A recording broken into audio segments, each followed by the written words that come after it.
Hello, today I'd like to show you some free sound sculpturing plugins which I found. And I tested a lot of free plugins and I found these to be the best. Actually, I use these as my main equalizers. The dust equalizer, for instance, I use for high cutting and low cutting, so high pass filter and low pass filter. The bells are very high quality, so you can't go wrong with this plugin. It's really high quality and 64-bit. Then I also use the TDR-VOS Slick EQ. It's a general sound sculpturing equalizer with an auto gain option, which is very precise. With different modes you can switch through. My personal favorite is the British. The bass boost is extremely high quality, and for the high boost I usually use the Luftikus. I only use this band right here. It's similar to a high shelf filter, but it sounds better than any other equalizer I ever heard, except for a paid-for plugin. I don't remember the name, but I think it costs about $200, and this is free. So yeah, it's just really useful, this high band. It sounds really natural.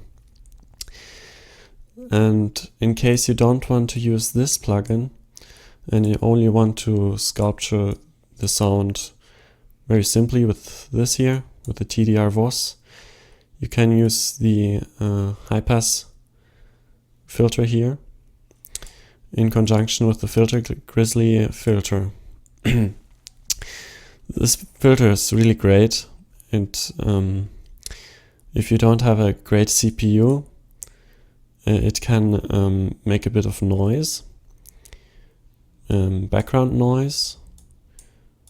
That I experienced that at my laptop, but if you have a good CPU, it shouldn't have any background noise. And this only works in 34-bit, so you will have to have this plugin which can convert it, or just have a digital audio workstation which can convert 32-bit plugins to 64-bit. So it must be compatible. Also, this equalizer is really high quality. I personally don't use it that much because it's I don't like the user interface. The drive knob doesn't do anything for me, but the tube and vintage modes sound really great, and it just sounds really analog. I personally never used a real analog equalizer or filter, except for a filter on an analog synthesizer. I once had the Microbrute. It's a great synthesizer, but I sold it again, unfortunately. So here I come to the compressors. I personally am not good at using compressors, but this thrill seeker I just use for added character. It sounds more alive when you use it, especially on this preset. So I use it on every channel except for percussion.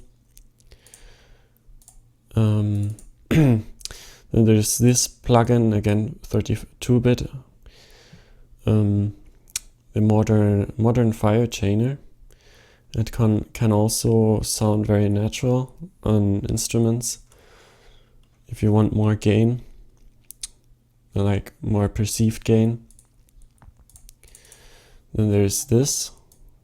It's similar to the thrill seeker in that it's very subtle.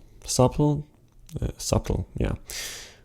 It can separate mid from sides, so these are independent. Actually, I don't know where you can set the link or disable the link right now, but it is possible. For instance, here with larger than life, you can see that yeah, here you can treat mid and side independently. And for just normal compressor, this, well, it's not really normal, but it is nearly normal. It really is, and it is really practical. Unfortunately, I'm just not very good at using compressors effectively. But you can really use this for anything. You have a knee and ratio here, attack time, release time. Release and attack with this compressor is a bit unusual, but it really sounds great if you can use it. And then there's also the Rough Rider. It's, in my opinion, not really a practical compressor. You can use it as a creative effect. It just tends to destroy your audio, but if that's what you want, this is perfect. So I hope you liked my my listing of my favorite sound sculpturing plugins, which are free and really just sound really great. So yeah.